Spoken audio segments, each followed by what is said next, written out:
So hello, hi there. My name is Chansa Kunda. I come from Chingola district on the Copperbelt province, and I have been born in a family of eight, and I am proud to be the second born of the family and the fifth girl among the girls from my parents. And I have been graced or given an opportunity to become a journalist by profession, and I work for the Zambia National Broadcasting Corporation, where I am a reporter under the TV1 newsroom, and I also work as a news anchor. I read news, that's sports news, on the TV1 channel, as well as I read the menus on TV2 sometimes. That's at 18:20, as well as 12 hours on some days. And yeah, currently I'm in school. I am upgrading. I'm doing my bachelor's in journalism and communication.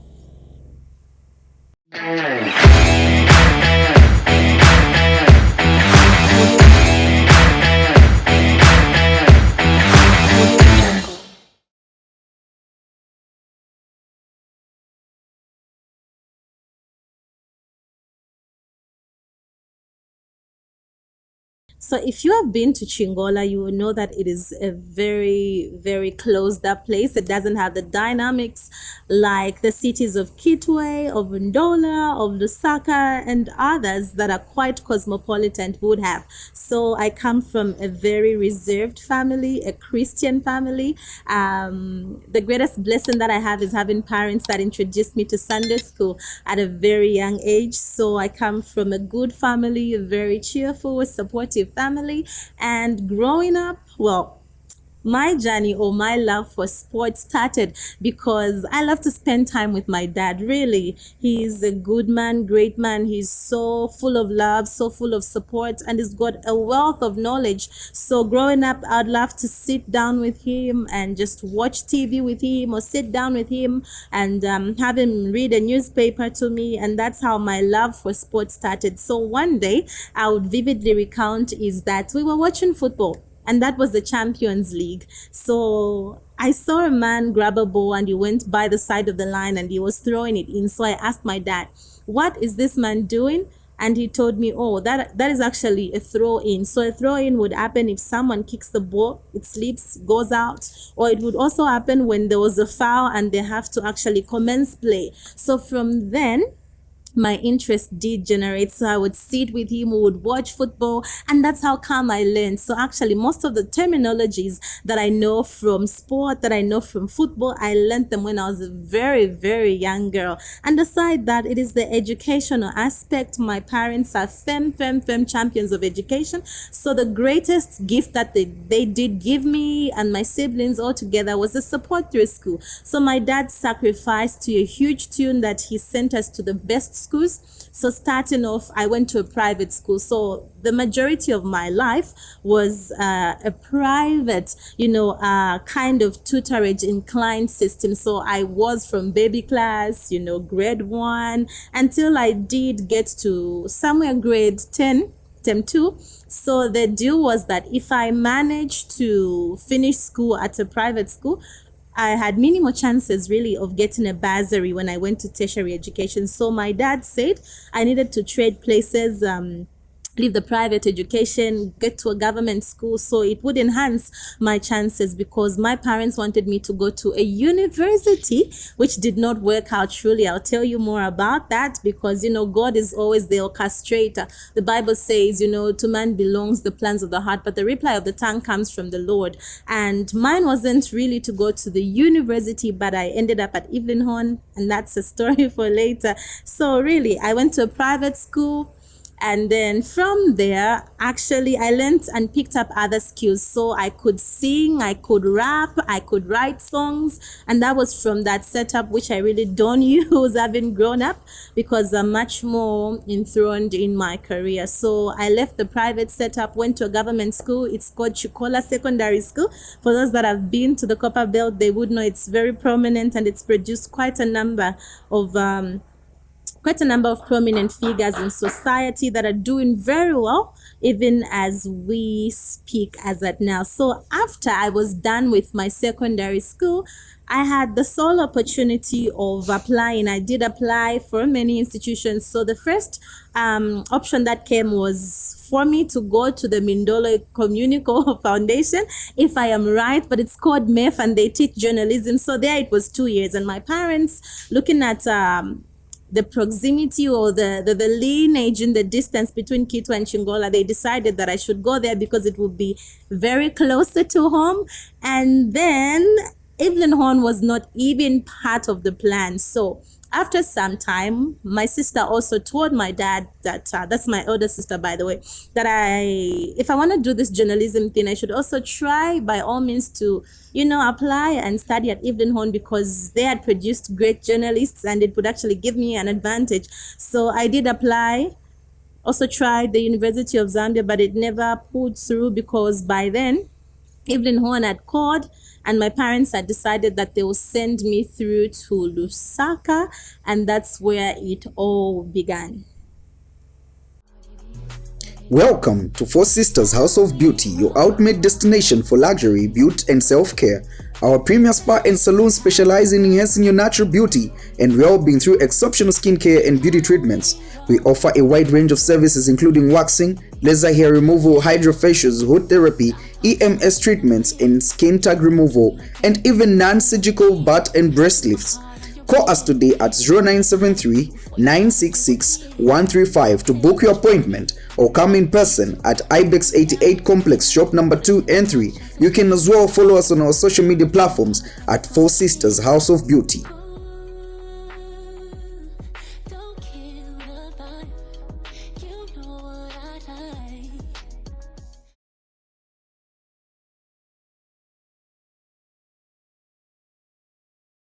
So growing up, when I was a child, I spent so much time with people at home. So we are a big family. So when you do most of your get-togethers, you would be watching TV. I used to watch a lot of TV, a lot of Disney, a lot of Nickelodeon, and other sports channels. So every time we would tune into ZNBC, I would see people present. I'll tell my auntie and my big sister to say, I'm also going to get on TV. I am also going to become a journalist. And that is what really inspired my thought process in terms of what I really wanted to do. So I'll tell my big sister to say, you know what, if I don't do law, then definitely I'm going to become a journalist. So even when we had our talent shows at school, I remember grade 6, grade 7, I would see it, and mine was just to cast news. So I remember I loved it, and whenever our teacher would tell us, what are you doing for your talent show? I'd simply tell them, I'm just going to sit and just cast news. So, but that wasn't going to come easy. So there was a bit of a friction in between what I wanted to do and what my dad, parents always have this thing where they care and they would want to do what's best for you. So at some point, my dad was not really for the idea that I should do journalism because he had his own reasons, some of which I have seen his reasons were actually valid, being a father, being very wise, So he said, when we were applying at Evelyn Horn, he said, I'll give you two options. You will study environmental health, and then your second option will be journalism. So whichever one comes, I'm not going to object. So I was even down for the idea. I was like, whatever comes, comes. If it's environmental health, well, if it's journalism, well, then my dream would come true. So fortunately, I was picked to study journalism, and that was for 3 years. That was from 2015 to 2017, graduated 2018. So while I was in school, the beautiful part is that I was given a chance. Horn FM has got a system where they integrate their second-year students and their third-year students to their radio programs. So we were attached to the radio station starting from second to third year. And some of the people that I had the privilege of working with are DJ Suspect, DJ Showstar, DJ Boyage, Cass. Most of them are doing very big, and Ken Dumbo. So we were all in that particular setup. And just growing and learning. So being in school also gave me an opportunity to start mingling really with some of the people that were doing great. And one of the first people or the first persons that I had actually met was then the FAS communications manager in Desmond Katongo. I also had a chance of meeting his assistant, who is now the communications manager in Sydney Mungala, and they just helped us.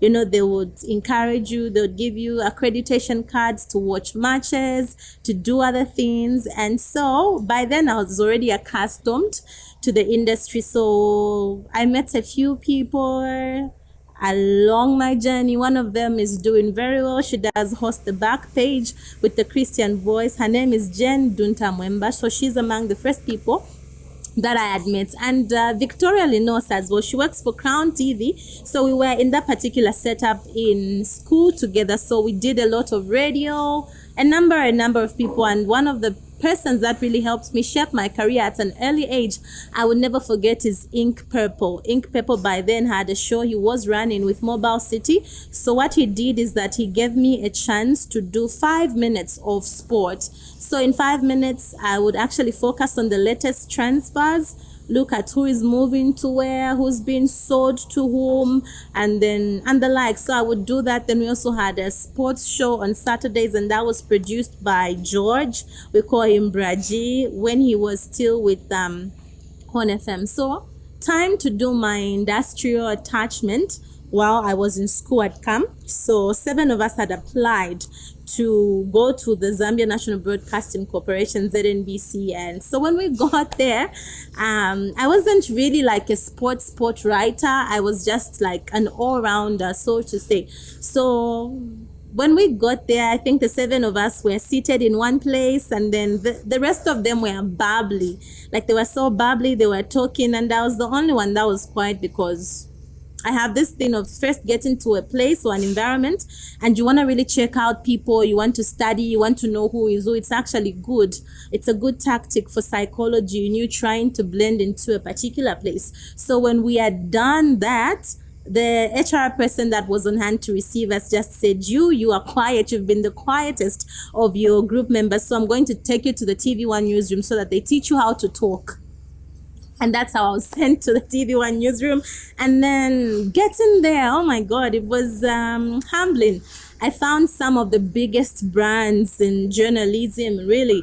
And working with the likes of Brian Mwale, Inu to by then, Yotam, who I'll never forget, because he helped me. Yotam Gara, he helped me, and is the man that taught me how to angle stories, look for sources, and how to basically write. So some of the big names, I remember Mr. Kennedy Bwalia, who was our assignments editor, Mr. Michael Kaomba, Mr. Jeff Banda, Helen Ambuba, a lot of people. I worked with Penfa, McPherson, Masao Mkwayaya. It's just a whole lot of people.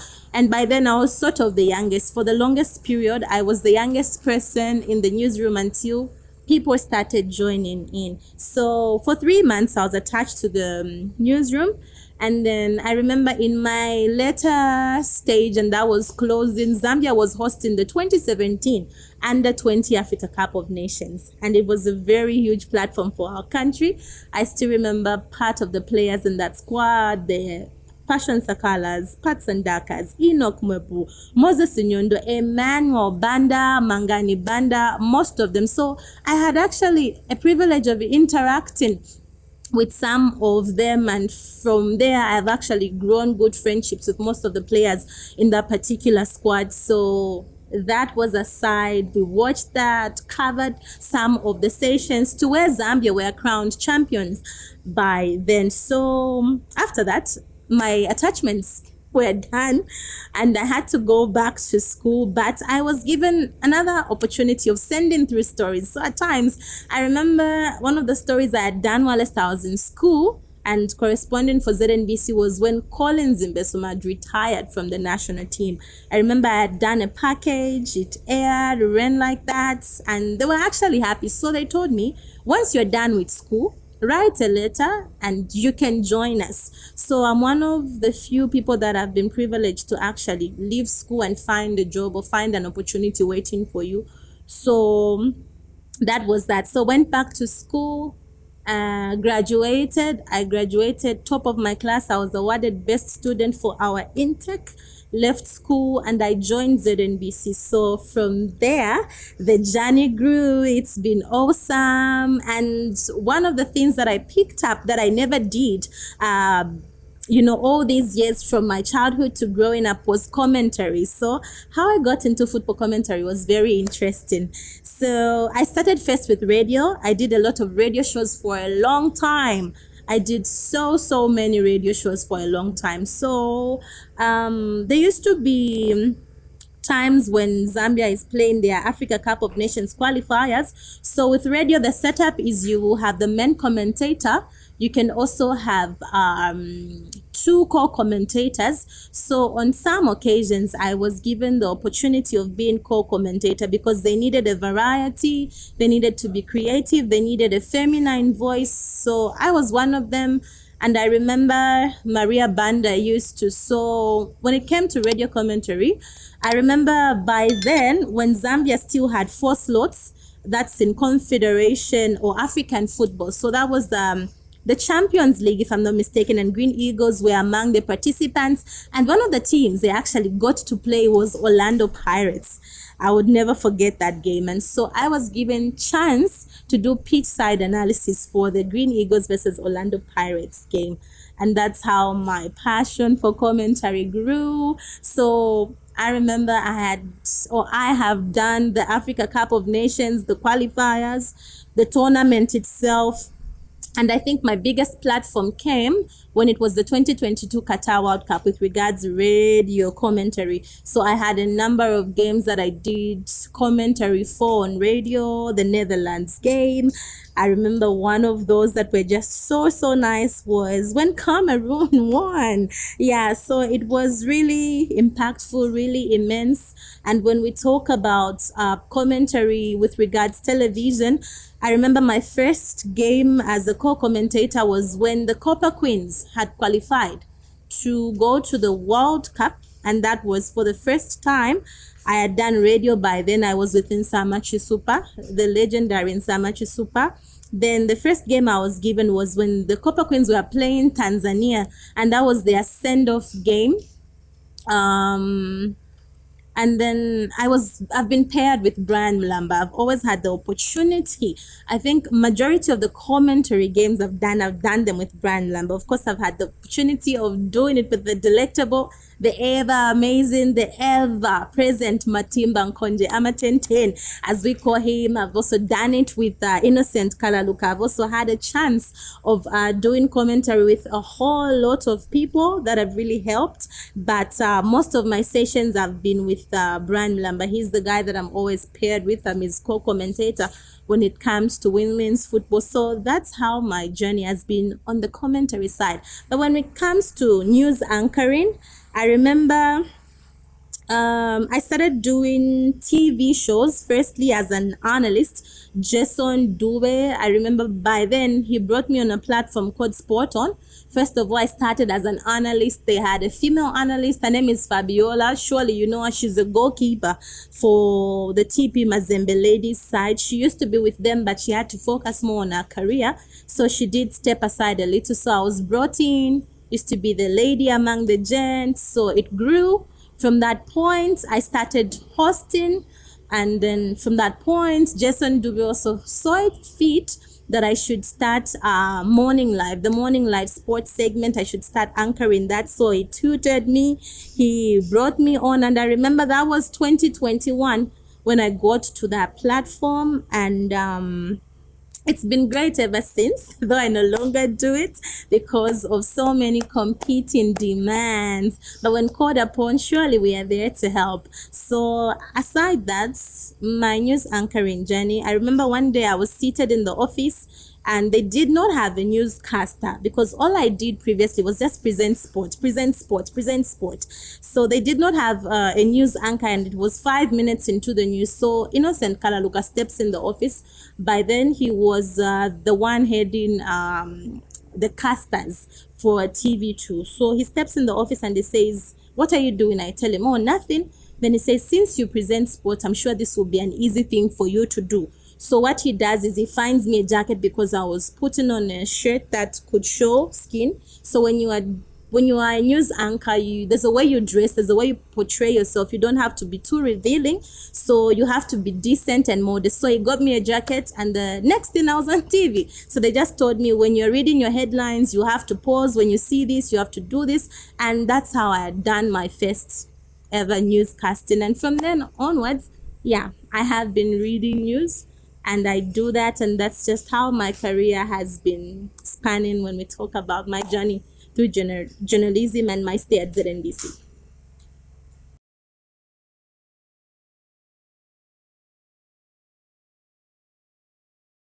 Okay, so we know that it's coined, or it's said that a journey of 1,000 miles starts with a step, and mine is one that has been so exciting. If I say exciting, it's come with so many lessons. First of all, when I got into the journalism space, I was a timid person. Okay, timid in such a way that I was shy, and talking to people at times would be a challenge. And then when you get to a newsroom space where people are so expressive, where people are all about their business, so it was somewhat challenging, because now I had to learn how to blend in. So you would find that most of the times, because I was the youngest then and everybody was old, everybody had their business, so I would spend most of my time alone. Okay, so and then, but gladly, my supervisors were people that were so understanding, and they were so, I wouldn't say, they would care about your life, about your personal space. So what I didn't see mostly were my peers, because everybody was old, they were mature. So it was the people to blend in or talk to for the longest period, until one of my classmates, who I call my brother now, Wilson, came to join us.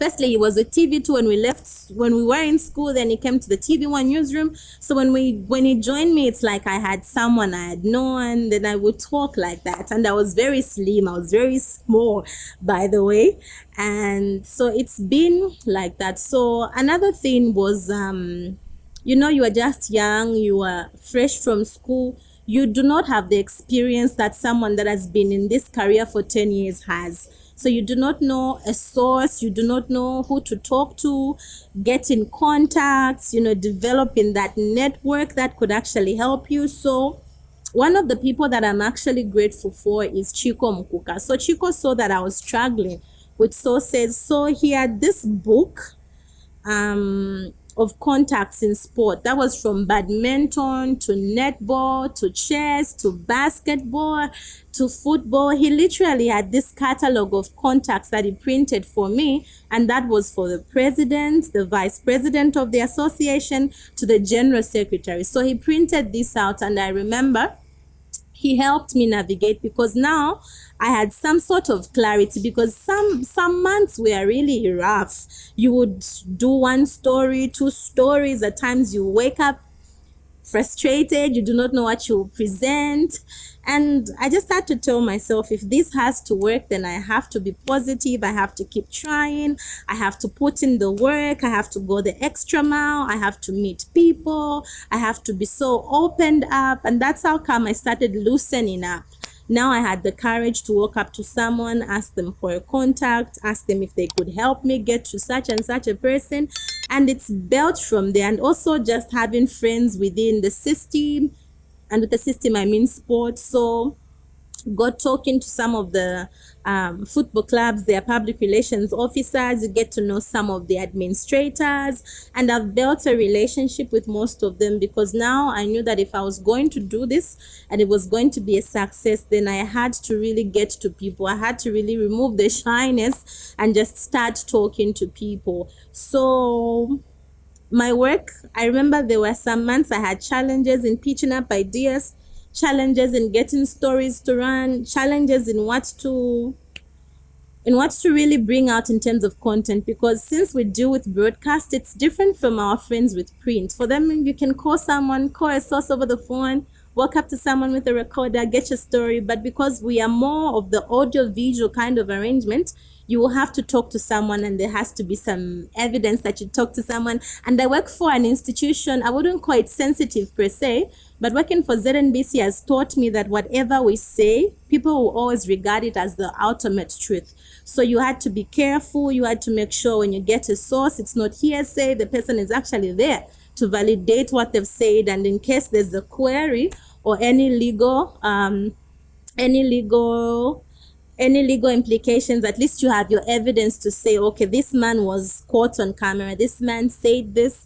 And then one of the challenges as well that I have faced is just being a female in the media industry. You have to be so grounded. You have to hold on to the principles that you've come with from home, and you just have to ensure that even as you are living life, you remember that I'm coming from a family setup. I've got parents that are looking up to me. I've got siblings that are looking up to me. So you put on your integrity to your sleeves. You make sure that what my mother told me, what she said about men, what she said about fame, what she said about money, I actually hold on to those principles, because then at the end of the day, it is your name. And then once you have a bad name, once you have a bad reputation, it just doesn't bear off. And I know people have lost good opportunities because the name has been tarnished. So when you are in the media industry, you try by all means to protect your name. So you do what's right, you do your job, and at the end of the day, you have to ensure that you stay firm and you read your Bible. If you're a Christian, you hold on to the Christian principles that our Bible talks about, and that has really helped me. So I go to church on a regular, I pray on a regular, and that has really just helped me, brought in comfort in moments of despair, brought in a little bit of motivation, not a little bit, great motivation and great hope in terms of just trying to see where you get the next day. So I pray a lot. Yeah, I speak in tongues for people that would be curious. I go to church as often as I can get, because I have come to realize that life is spiritual, and whether we run away from certain things, you cannot do without God. And that's what has kept me sane. That's what has kept me going. That's what has held me together, because I know that in times where my strength might fail, I've got someone to really look up to. Because some days, I wouldn't call them lonely days, but some days you're by yourself. Some days you have to do a lot of thinking, a lot of planning, a lot of restructuring, because the media space has really evolved. So you're dealing with so much. We've got an issue of social media now, where you can make a mistake on air, and before you know it, you are trending everywhere. So some days you have to be a little bit cautious, but really it's my faith in God, in the Holy Trinity, that has kept me going. And maybe some of the achievements really that I could point out to have really gotten from my journalism journey is that for a certain time or for a certain period, I really had to focus on getting myself a name, because in life, people will only trust you if they can confide in you. They'll only trust you if they can have a track record for which to point at. So I remember vividly my first international outing, which I would point to as a success, was when I was given the sole important opportunity to be communications officer for the women's under 20, and that was during their qualifiers for the World Cup. So Zambia were scheduled to play Ghana. So they played their first leg here, and then I was given that all important opportunity to travel with the team to Ghana, and that's where it started. I think I did not know what to do then, and I didn't deliver accordingly, because it was my first time, being a communications manager, being a communications officer, where you are responsible for giving out information, doing videos, sending audios on time, and the like. So from then, I've had the opportunity of traveling to so many countries. So and that's just by being a communications officer for the women's team. I remember after that, my second trip should have been let me try. I went to Morocco. I was attached with the Green Buffaloes women's team, and they were playing. GBFC were just crowned club champions for the Kosafa region. So they had qualified for the competition, the women's club competition in Morocco. And I traveled with the team. It was beautiful. It was amazing. It was the first time I was getting to North Africa. And after that, it's been beautiful. I know the team couldn't get far. They finished in the group stages, but then I had gotten a grip of what was expected of me, and it was just amazing. It was beautiful getting to meet people, mingle, just getting to be in charge of footage and rollovers, and it was just so nice. So aside that opportunity, I've also been given numerous opportunities to work with the senior women's national team. I remember when they qualified, or en route to them qualifying for the Africa Cup of Nations, or the WAFCON, this WAFCON that they'll be playing in 2025. I accompanied them to Angola, where they won 6, I remember. And then when they came back home, I was part of the production team that did commentaries for that game, which they won against 6. So it was somewhat 12 on aggregate, if my memory does serve me right. Then after that, Zambia qualified to the 2024 Under-17 Women's World Cup, and I was also given an opportunity to be media officer for the Under-17 girls team, and that was when they had traveled to Uganda, and that was in 2024. So I traveled with the team to Uganda. It was beautiful. They did draw, but because they had won at home, so the team did manage to progress. But one of my biggest moments really in my journalism journey was being Zambia's only journalist at the 2024 Paris Olympic Games. So I traveled to France, covered the Olympic Games for my institution, and it was a big platform. It did open up a lot of avenues. It did open so many opportunities. I think for the first time, when you travel for such opportunities, they enlighten you. They show you how better or how different things are done, and just how people get to carry themselves, how they get work done, and how it's so strict and it's business as usual. A privilege to which I am grateful to the National Olympic Committee of Zambia and the Ministry of Health Ministry of Sport rather, for making it possible that I could go into France. It was really beautiful. The days we were there, or the week we were there, you got to mingle with a lot of people. And then just one of the persons I got to meet was Didier Drogba, and got a picture with him, had an interaction with him, and it was just so nice. It was so humbling. And then just getting to cover our athletes. I remember when Patrick Chinyemba was getting to the semi-finals, you saw him beat Amit, an Indian boxer that he had challenges defeating at the Commonwealth Games, but he did do that at the Paris Olympic Games, and seeing, but then by then I was back already. Watching Muzala get his bronze medal has been so uplifting. So in terms of achievements as well, I got an award. I've been nominated for so many. I think let alone this year, I was nominated for the Sports Journalist of the Year.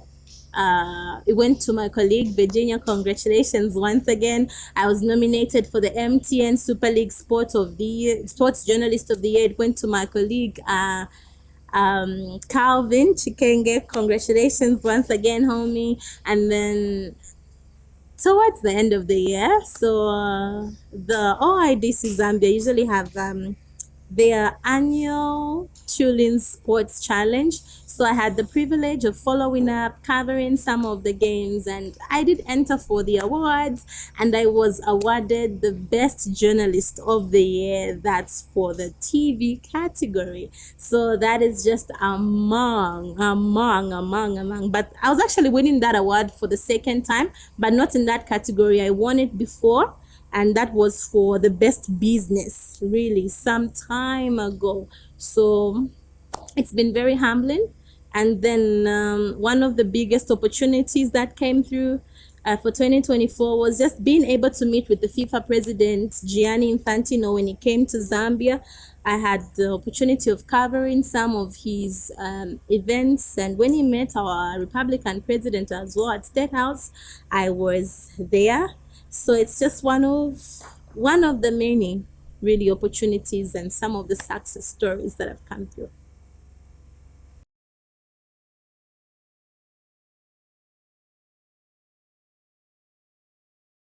Okay, so working for ZNBC is a huge opportunity, and it does call for a lot of responsibilities and a lot of sacrifice. So, one of the rare opportunities that I have is heading the TV1 newsroom sports desk. I have an assignments editor that I report to, but I've been given a free role of doing whatsoever I want. It's not scripted per se, but imagine I wake up, I have ideas, and I can tell her to say, okay, I think this is what we're going to work on. This is the guest we are going to have. This is how we are going to roll. And I have had the privilege of seeing our sports coverage grow to a point that people actually call you. When you are there, people call you. People can depend on you for coverage, and just being able to give so much input has just helped me.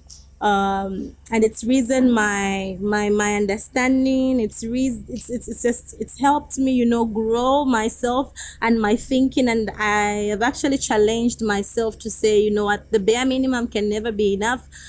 Just giving less can never be enough. So I have come to the understanding that 100% can never really be the measure in journalism. If you have the probability or the will and the power to do 200, you can actually go 200 and beyond. So it's an everyday thing. If you can give input, it's required of you every day. So working on the ZNBC TV1 newsroom sports segment or sports reporting has really just changed everything. And getting to the point where people look up to you to say, what are you bringing, Chansa? Who are we having, Chansa? How are we going to navigate this? How are we covering this and that? It's really just helped, strengthened me, and it's just spurred me to a whole new level. And this is an opportunity I am really, really, really, really grateful. And that's one thing that I have done in terms of just assuming something that has to do with leadership. And I'm grateful to my assignments editor, Madam Wilan Sofo, who leads us so well. I belong to a newsroom where women are in command, women are in charge. Of course, we have honorable and notable men, but I draw a lot of inspiration from my assignments editor, because when I see her, she's a woman, she's done so much. You see the many hats that she puts on and how she's able to deliver and how she's just able to sacrifice. I take several seats back and I say, I'm inspired. I would really like to get to this level of input, this level of execution like she does. She is a great and an amazing supervisor, a great boss, and she's always on top of her business. So at times I sit back and I say, wow, if she can do it, knowing she's a wife, she's a mother, then me who is in my single stage, I think I can also aspire to get to the heights that she's really gotten to.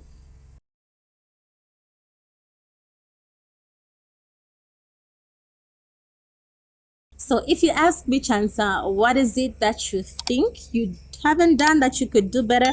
Probably, I don't have so many regrets. And one of them is that if I had a chance of taking myself 5 years backward, I think I would have started my reading culture earlier, because I've come to understand that when you're a journalist, words become your friend. Words, books must be part of your daily lifestyle, because you're dealing with words. We are in the business of communicating, so you're not just doing it for the layman. You're also talking to intellectuals. So, and that's something I've put on my schedule for 2025. I've told myself, you will read from sport to business to lifestyle. Whatever you will find, you will read. Whatever will help you become a better person, become an oasis of knowledge, you will read, and you actually get to interact more. So some of the lessons I've learned is that you need to believe in yourself. You need to be confident. You need to believe in God's timing. and you need to have faith, because sometimes you would ask God for something in prayer, and many times it's not that you cannot receive, but the Bible tells us, or it likens faith to that of a mustard seed. So as long as you can hold on to something, a belief, even if it's in a myriad of seconds, that does count for something. So I have learned that you need to be strong-willed as well. When you want something to happen, it can happen. So most times people do not see their dreams come to pass because they give up too soon. See, listen, God talks to us in person, for you that's watching, for me that's seated here.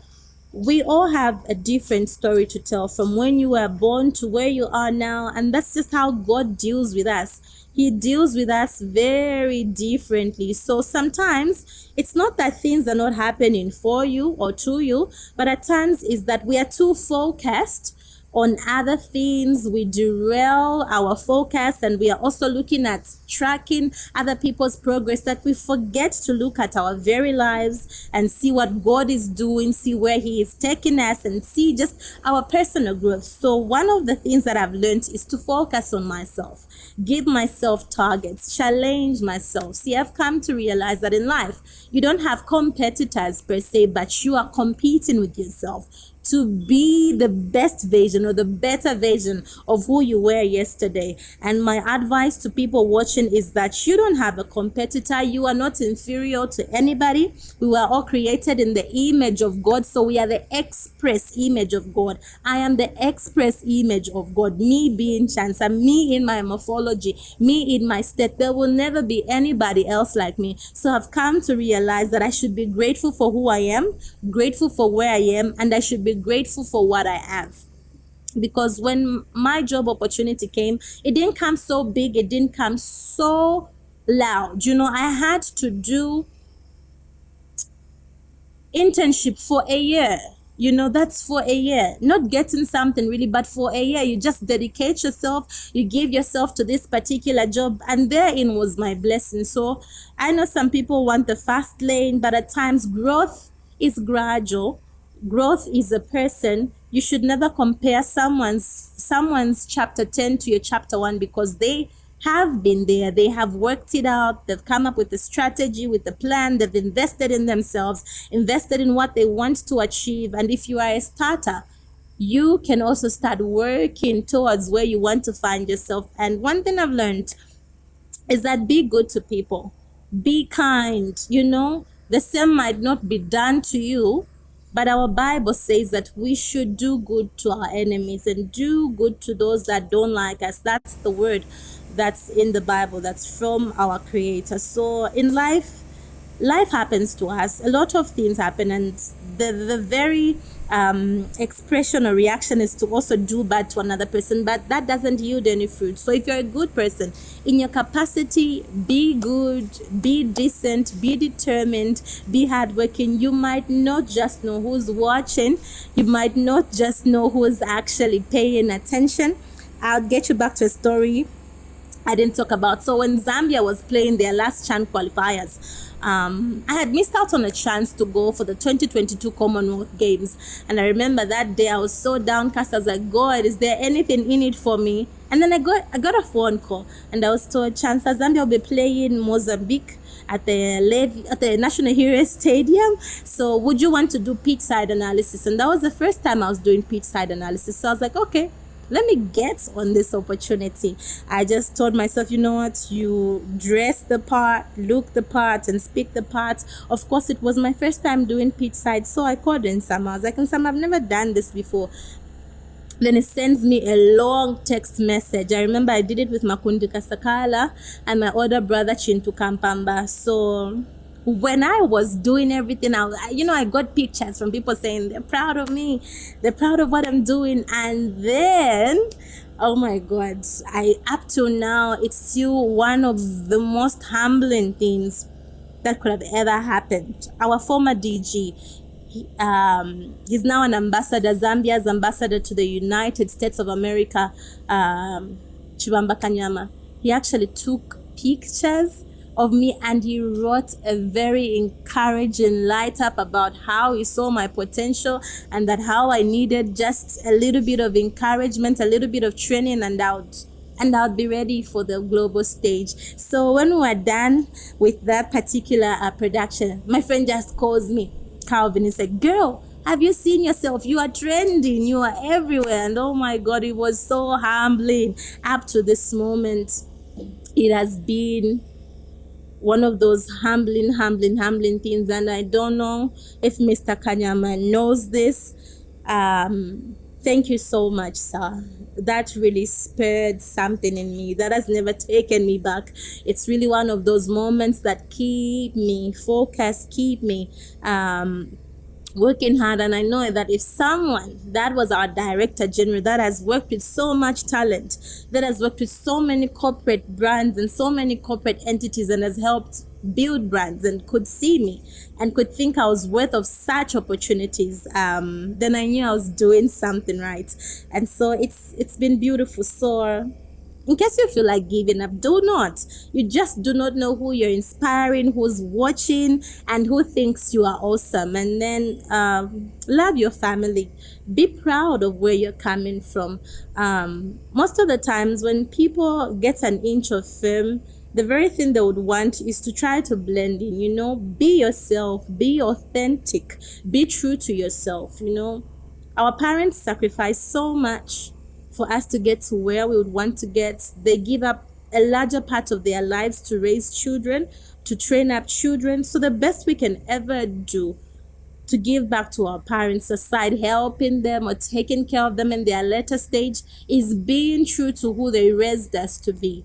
And one of the many things I would encourage people that are watching this is to forgive. In life, if you are going to succeed, if you're ever going to get somewhere, a lot of pain, a lot of backstabbing, a lot of things will be said and done, but you need to forgive. The only way you would ever progress in life is if you forgive and let go. There comes a time when you just have to let God's will be done. Forgive people. Sometimes they serve as a lesson. Sometimes they come to build, they come to edify, they come to just help us get to our next phase and our next chapter. So when we forgive, we are actually giving more room for us to become better people, and for us to just be empathetic towards others. If you have to be a great person, a successful person, you have to put yourself in another person's shoes. So I have learned to forgive, and I have learned to really move on and just be hardworking. Be there for whoever gives you an employment opportunity. Give your best, and the rest does indeed follow.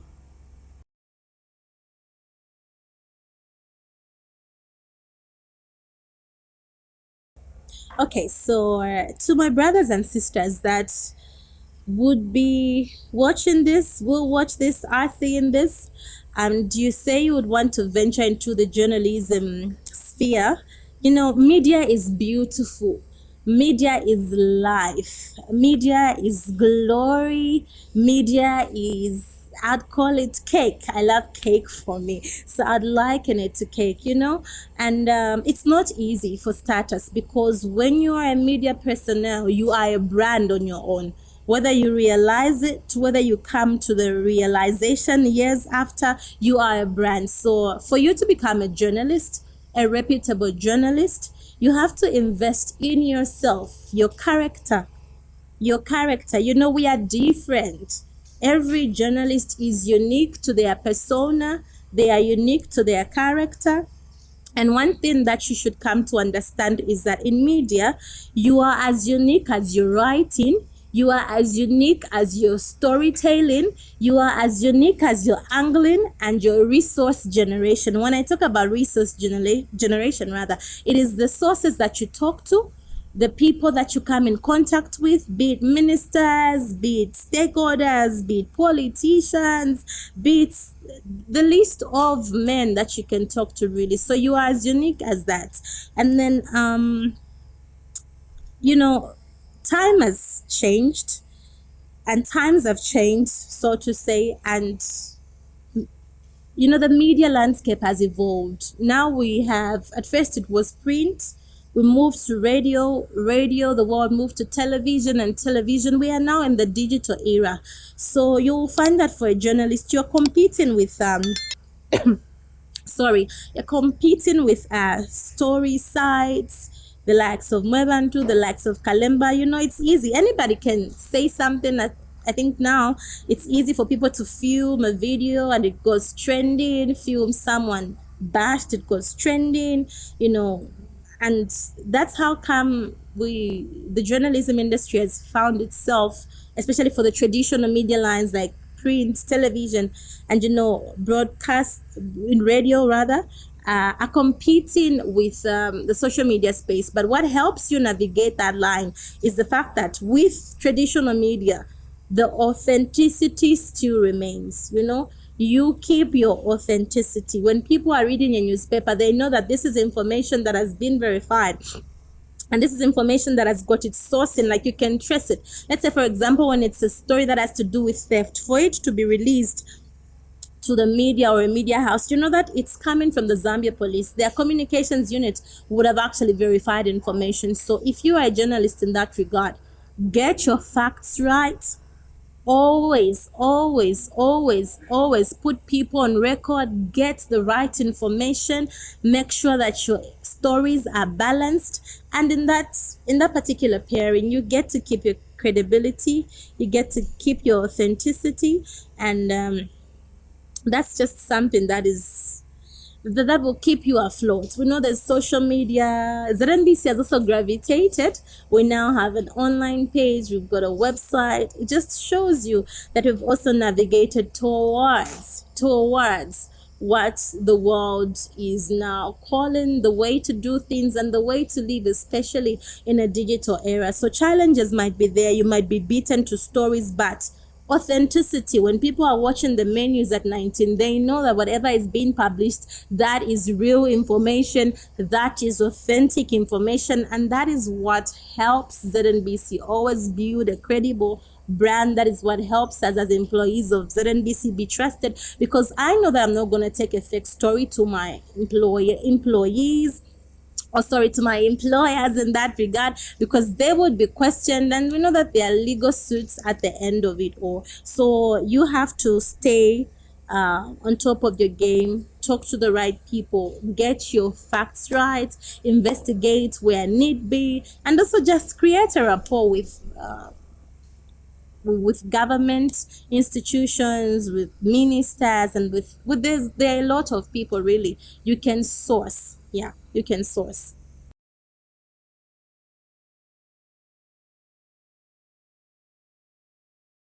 Okay, so I have been asked to recommend somebody that I think whose story might be of an inspiration. So among the people that I interact with on a day-to-day basis or after some time is the FAS communications manager, Mr. Sydney Mungala. He's one person that really helped me grow my journey.